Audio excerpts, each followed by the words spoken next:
नमस्कार दोस्तों, मैं आज आपके लिए हरियाणा विधानसभा 2024 का सबसे लेटेस्ट सर्वे लेकर आया हूँ। बीजेपी और कांग्रेस पार्टी में जोरदार जंग देखने को मिल रही है। हरियाणा के 2024 के लोकसभा इलेक्शन के बाद जिस प्रकार से बीजेपी पार्टी में भगदड़ मची हुई है, वहीं कांग्रेस पार्टी को पूरी उम्मीद है कि हरियाणा के अब के होने वाले विधानसभा चुनाव में बीजेपी पार्टी को हराकर कांग्रेस पार्टी विधानसभा चुनाव पर कब्जा करती हुई देख सकती है। क्या बीजेपी पार्टी और कांग्रेस पार्टी में होने वाली जोरदार लड़ाई का क्या फायदा दूसरी विपक्षी पार्टी उठाती हुई दिख रही है, या फिर अब के कांग्रेस पार्टी 2024 के विधानसभा चुनाव में हरियाणा में सत्ता बनाती हुई दिख रही है?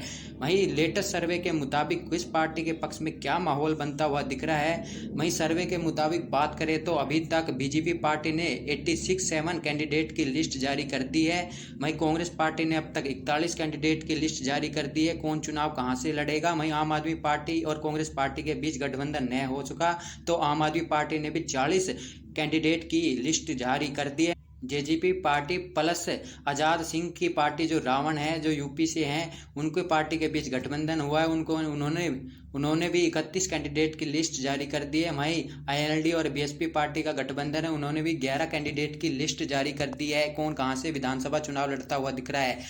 तो लेटेस्ट सर्वे के मुताबिक बात करें तो हरियाणा में किस पार्टी के पक्ष में माहौल बनता हुआ दिख रहा है?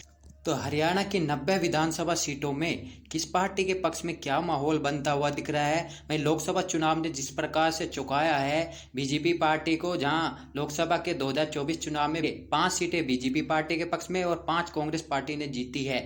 वहीं हरियाणा की 90 विधानसभा सीटों पर अब के किस पार्टी के पक्ष में माहौल बनता हुआ दिख रहा है? तो सबसे पहले जो विधानसभा चुनाव में जो जिला आता है वो पंचकुला का आता है, जहाँ पर 2 विधानसभा की सीट आती है। इन पंचकुले के जिले की बात करें तो यहाँ पर एक सीट तो कांग्रेस पार्टी के पक्ष में जाती हुई दिख रही है और एक सीट आईएनएलडी पार्टी के पक्ष में जाती हुई दिख रही है। वहीं अगले जिले की बात करें तो अंबाला का, जहां पर 4 विधानसभा की सीट आती है। अंबाले के जिले की बात करें तो यहां पर 2 बीजेपी पार्टी के पक्ष में, 2 कांग्रेस पार्टी के पक्ष में जाती हुई दिख रही है।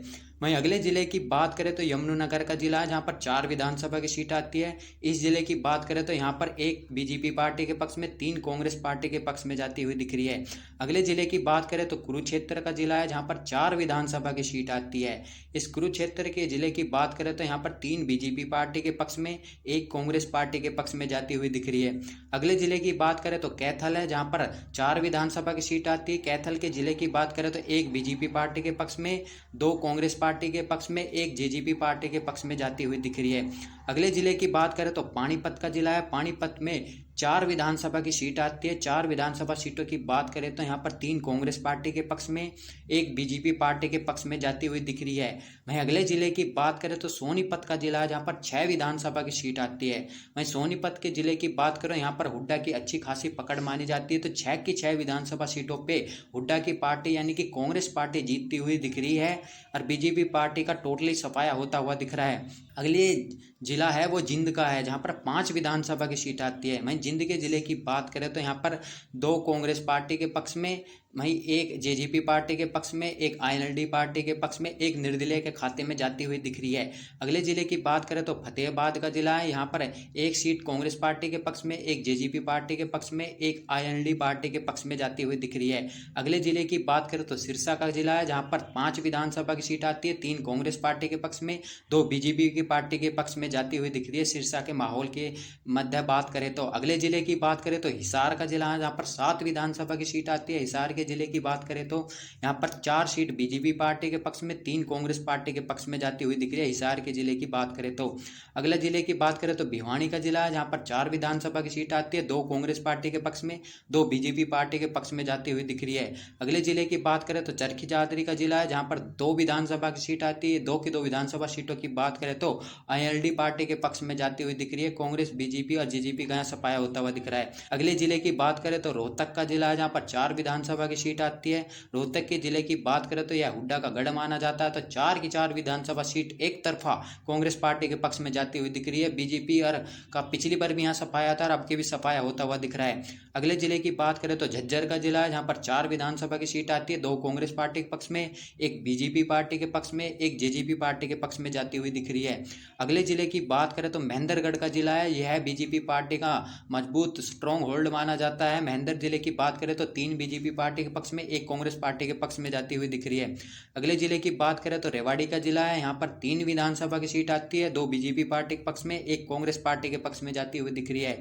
अगले जिले की बात करें तो गुड़गांव का जिला है। गुड़गांव में 4 विधानसभा की सीट आती है। 4 विधानसभा सीटों की बात करें तो 2 कांग्रेस पार्टी के पक्ष में या 2 बीजेपी पार्टी के पक्ष में जाती हुई दिख रही है। गुड़गांव की 4 विधानसभा सीटों पे भी अब के नेक टू नेक फाइट देखने को मिल रही है। कांग्रेस पार्टी और बीजेपी पार्टी के कैंडिडेट के बीच जोरदार फाइट देखने को मिल रही है। अगले जिले की बात करें तो नूह का जिला, जहाँ पर 3 विधानसभा की सीट आती है। नूह के जिले की बात करें तो यहाँ पर 3 की 3 विधानसभा सीट, जहाँ पिछली बार कांग्रेस पार्टी ने एक तरफा विजय हासिल की थी, अब के भी कांग्रेस पार्टी एक तरफा विजय हासिल करती हुई दिख रही है। बीजेपी पार्टी के हाथों में अब के फिर अंडा आता हुआ दिख रहा है। अगले जिले की बात करें तो पलवल जिला है, जहाँ पर 3 विधानसभा की सीट आती है। पलवल के जिले की बात करें तो यहाँ पर 2 कांग्रेस पार्टी के पक्ष में, अब के 1 बीजेपी पार्टी के पक्ष में जाती हुई दिख रही है। यानी कि पलवल में भी अब के बीजेपी पार्टी को झटका लगता हुआ दिख रहा है। कांग्रेस पार्टी बढ़त की तरफ बढ़ती हुई दिख रही है। अगले जिले की बात करें तो फरीदाबाद का जिला, जहाँ पर 6 विधानसभा की सीट आती है। फरीदाबाद के जिले की बात करें तो यहाँ पर 3 विधानसभा सीट बीजेपी पार्टी के पक्ष में, वहीं 3 कांग्रेस पार्टी के पक्ष में जाती हुई दिख रही है। यानी कि अब के होने वाले विधानसभा चुनाव में फरीदाबाद में भी बीजेपी और कांग्रेस के कैंडिडेट के बीच स्ट्रॉन्ग फाइट देखने को मिलती रही है और कांग्रेस पार्टी और बीजेपी में जोरदार फाइट देखने को मिल रही है। 3-3 सीटों पर बीजेपी पार्टी और कांग्रेस पार्टी के प्रत्याशी जीतते हुए दिख रहे हैं। अगले जिले की बात करें तो अगला जिला है वो करनाल का है। करनाल में 5 विधानसभा की सीट आती है, तो 3 पर बीजेपी, 1 पर कांग्रेस और 1 अदर्स के खाते में जाती हुई दिख रही है।